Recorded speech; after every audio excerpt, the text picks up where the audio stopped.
Jesus loves them. Who's gonna tell them there's a better way? Who's gonna warn them of the things coming on them so God can turn their nights today? I'm gonna say it again. I'm gonna say, who's gonna tell him that Jesus loves him? Who's gonna tell him there's a better way? Who's gonna warn them of the things coming on them so God can turn their night today? Somebody's gotta warn them. Good morning. Somebody's gotta tell them. Would you help me say somebody? Somebody's gotta warn them. Oh, yeah, somebody gotta tell them. Somebody's gotta tell them. So I want to ask you, wherever you are, who's gonna tell them? Who's gonna tell them? Jesus loves them. Who's gonna tell them? There's a better way. Who's gonna warn them of the things coming on them so God can turn their night today? Who's gonna tell them? Say, who's gonna tell them? Jesus.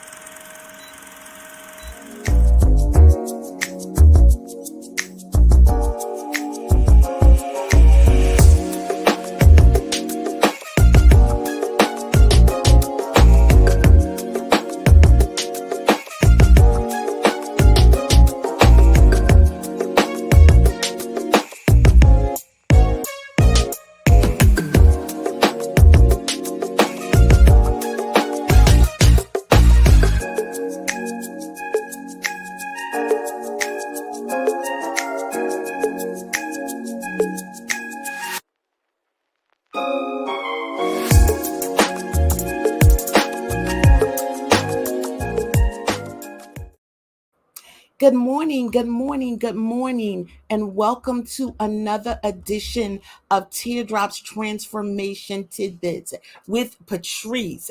I am so glad that you have decided to join me on this morning, and I hope this morning that we'll having some technical difficulties this morning, but bear along with us as we go through this morning.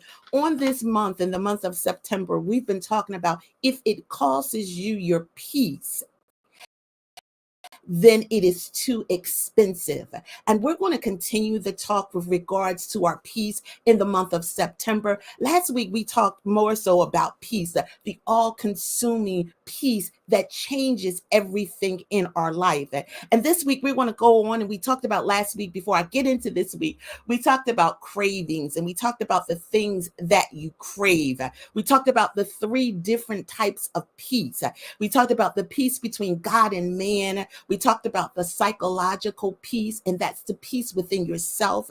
We talked about the relational peace, and that's the peace with your sisters and your brothers. It's the peace with mankind. We talked about shalom, and we talked about it was a greeting and it was a farewell. And we're basically saying we want the shalom of God, the completeness of God, the soundness of God, the wholeness of God. We want that to rest, rule, and abide within us. So today we're going to go back into peace this morning. And this morning we're going to talk more so about just letting it go.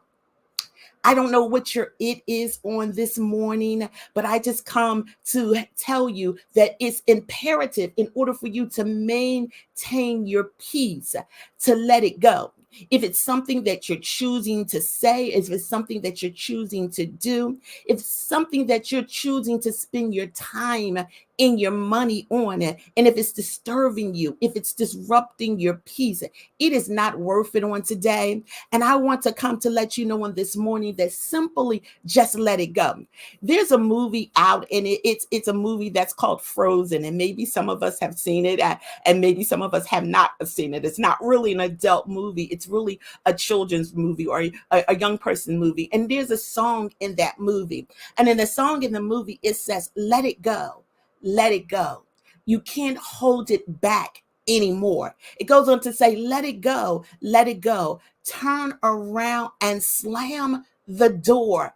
Once again, I don't know what your it is on this morning, but I want you to let that thing go. I want you to turn around and slam the door on that thing. And yes, it's not as easy as I'm speaking about it this morning. There's some difficulty goes along with that. But if we want to sustain our peace, if we want the peace to be in us, if we want to walk in peace and peace to be around us, we got to let that thing go. So a lot of times we hear that phrase, and many people have coined that phrase in their life to let it go. Sometimes we be like, I know for me, I'd be like, sis, it is not worth it. You need to let that thing go. Or sometimes I might say, bruh, get over it. Quit holding on to that thing and let that thing go before it kills you. Many of us have said that to other people. Many of us have felt that it's been said to us. But unfortunately, when we hear that phrase, do we really know what we're saying to that person? Do we really understand what that person is saying to us when they tell us to let it go? For a moment, I just want you to think about that phrase. What does letting it go mean to you? Throw some words in the chat this morning to let me know, what does letting it go mean to you? If someone wants to come to you right now and everything that you're encountering in your life, and you're struggling just to exist, you're struggling just to participate in life, and they tell you, let it go. In your mind, what would be some of the words that would come in your mind? What would be some of the things that you would be saying as far as letting it go? So when we begin to look at that and somebody says, let it go, what they are saying is just stop thinking about it. And sometimes we say that, and it's not really that easy to stop and think about some things. Sometimes we got to really work at it, because that thing, whatever it is, we can't stop thinking about it because it's in the pit of our stomach. It's making us nauseous. It's making us have a nervous stomach. What it does, it surrounds around our head 24/7. So it makes it impossible for us to sleep sometimes. That thing that we need to let it go, it makes it impossible for us to work, for us to eat. And sometimes it makes us overeat, but it makes us impossible. So what it really is doing, it's stealing our peace. It's stealing the peace that God has given to us as a gift. He said, the peace that I leave with you, the peace that I give to you. So he says, don't let your heart be troubled. In other words, don't let the circumstances at life all around you draw you to the point that you're troubled and you have given up your peace. You have allowed that situation to steal your peace. God said, don't let it be done. I don't give you the peace as in the world gives you the peace for it to sustain you. Sometimes we look for external things in the world to grant us momentarily peace. He said, but the peace that I give you is a calmness. The peace that I give you is a harmony. The peace that I give you is a tranquility. He said, that's not the peace that I'm giving you. That's not the peace that I'm offering up to you. He says, but we sometimes have situations in our life that steals our peace. It's imperative on today for us to let it go. So when we talk about letting it go, what are we letting it go? We're letting go all of the situations that we are facing, that we got to deal with reality of it. We got to face the situation. You have to face your it. You have to face your there. You have to face it, and you have to deal with it. A lot of times we don't want to deal with circumstances. We don't want to deal with situations. We don't want to deal with our it. So what we do is we hold on to it.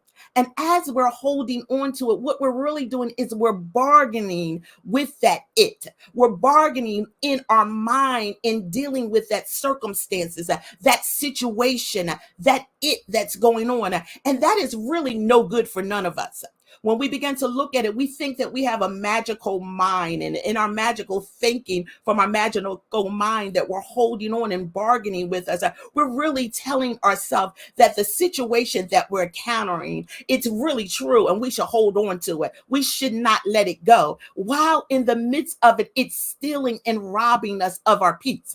Let me give you an example. In our closet, women, men, whoever, a lot of times we have a range of sizes. I know, let me speak for me. In my closet, I have a range of sizes, like I'm some kind of department store, like I have a clothing line in my closet. And in the ranges of sizes, some of the sizes I will never be able to get into in life. Since I have matured in life, there is some weight that's just not going to come off of me. And I've come to that reality. So I won't be able to let some of the size. So for me, I have to let go of some of those clothing. But what I tell myself, if I do this, if I do that, I'll lose some weight and I'll be able to get in that clothes, because I don't want to let it go. I don't want to relinquish it. In my mind, I bargained with my mind why I should hold on to that particular item. It might be my favorite. It might be something that someone has given me. I might treasure it for some reason, but it's not doing me any good, so I should let it go. It's the same thing with ill feelings. It's the same thing with bad memories. A lot of times we hold on to those memories and we retrace and replay those memories in our minds over and over and over again. And as we replaying those memories in our mind, what we're doing is giving it life. We're feeding that bad memory. We're bargaining in our mind of why we should hold on to that memory, when in all reality, it's building frustration, it's building anger, it's allowing us to act unseemly. We're bitter, we're mad all the time because it has robbed us of our peace. It has stolen the peace that God has given us. In other words, it has cost us so much until it's too expensive when it comes to our peace. So basically, we need to let it go. We need to let it go and face the fact that that thing has robbed me. We need to do a reality check with ourselves, instead of misleading ourselves and making ourselves believe that we have some kind of power and control over the situation, whereas we don't. We don't even have control over people like we think that we do. We have really no control. So it's not easy, like I said. It takes, a process. It happens daily, minute, hour, secondly. But the first step in us choosing how to respond to a situation is to identify aspects of the situation. Let's look at that situation and begin to dismantle it, to find out different aspects of the situation and why it is controlling us. First of all, we got to realize that we don't have any control. You don't have control over the power of people and how they change. You don't have control over changing people or fixing people. You don't have any control over influencing people in their change process.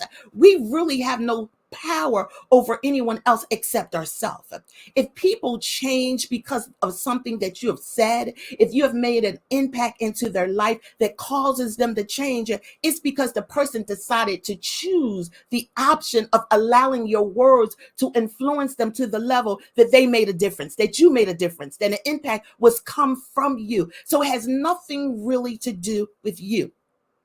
When we look at it, our intentions and our barriers that we set up in life, or our boundaries that we set up in life, are the only things that we have control over. And when we look at it, our intentions and the barriers that we set up in life, or the boundaries that we set up in life, is very important. In order for us to let go of something, and after we let go of it so that we can maintain our peace, we do have to set boundaries. And when I talk about boundaries, I'm talking about limits that you choose for yourself. Limits that's going to allow that situation or that thing that you must let go not come back and invade your peace again, not come back and steal your joy that you have, not come back and take the harmony in your life away from you, not to come back and remove the calmness in your life away from you. The purpose of you setting boundaries is to protect your time, to protect your energy, to protect your values, your self-worth, your self-respect, and most of all, to give you peace of mind. In everyday life, we letting go is becoming realistic to all of us. It's not just some of us, all of us have something that we need to relinquish. All of us have something that we really need to let go in a situation. We all has experience, and made decisions in our life that left us in a place of uncomfortability. We've all have done things in our life that have stole our comfort from us. And when we begin to really look at what it actually stole our peace of mind. Situations in our life has come and robbed us of that. And we want to maintain peace with everything that we do. There's a balance that we need to deal with in life, and our balance is essential in this life. When I talk about balance, I'm talking about finding balance. And what balance means to you may not mean the same thing to me. Balance is different to all of us in this life, but it's essential that we protect our peace. So when we protect our peace, we got to have a balance in life. You got to make sure you have those boundaries in life. And when we protect our peace, we're meaning that we're creating a healthy environment around us, a healthy environment for our spiritual well-being, a healthy environment for us to exist, for us to move, for us to be in our purpose in life. If you're guarding yourself, we got to guard ourselves against negative influence, because those negative influence, they come to drain our energy, to drag us down, to move us from a place of happy into a place of downness, into a place of anger, into a place of frustration, into a place that our emotions are here, there, and everywhere. So we got to take back the power on today over our inner peace. We got to set boundaries on the day. We can't allow the behavior of other people, places, or things to come in and destroy our inner peace. I know it's not as easy as I'm saying it. I know that it's very difficult. I know that it takes time. And really, you can only manage and do these things through the help of God. We have no power within ourselves. We must realize when God said, the peace that I give to you and the peace that I leave with you comes from a relationship, an encounter over and over with God. Come for us relinquishing what we have and giving it to Him. It comes from casting our cares. Casting our cares means to throw it out as we throw trash out, as we relinquish things in our life. We need to say dust to dust and ashes to ashes and bury some things in our life that has been robbing us of our peace, that has been robbing us of our tranquility and our harmony in our life. When we're choosing our words, our actions, our interactions, and if it's disrupting us, if it's causing us anxiety, if it's robbing us of our peace, we have to recognize that thing, that it is too expensive. The cost of holding that thing inside of us is greater than the peace that we have. So it's requiring us to take responsibility for what we're going to do to protect ourselves. We've got to take care of ourselves. We've got to let those things go. Sometimes our intentions or in our endeavors may not seem good, but sometimes they may seem to the point that they bring us unsettledness. And we want to watch our unsettledness in this lifetime in which we live. So we got to ask ourselves, is that it? Is that thing? Is it worth us? If it's really worth it, only we can decide what's worth something in our life. So on today, I want to tell you to let it go, let it go. Slam that door on that thing on today. My Tuesday transformation tidbit for you is don't let it cause your peace. Whatever it is that's going to come your way, whatever that it is, whatever that thing is, whatever that holding on to it, even those clothes, ladies and gentlemen, that is in them sizes that you were in high school, whatever, let them things go. Now, if you want to hold it because it has memories, hold it because it has memories, but in your mind, don't allow your mind to bargain with you. So let it go on today. Be amazing on today. Shalom. Bye bye.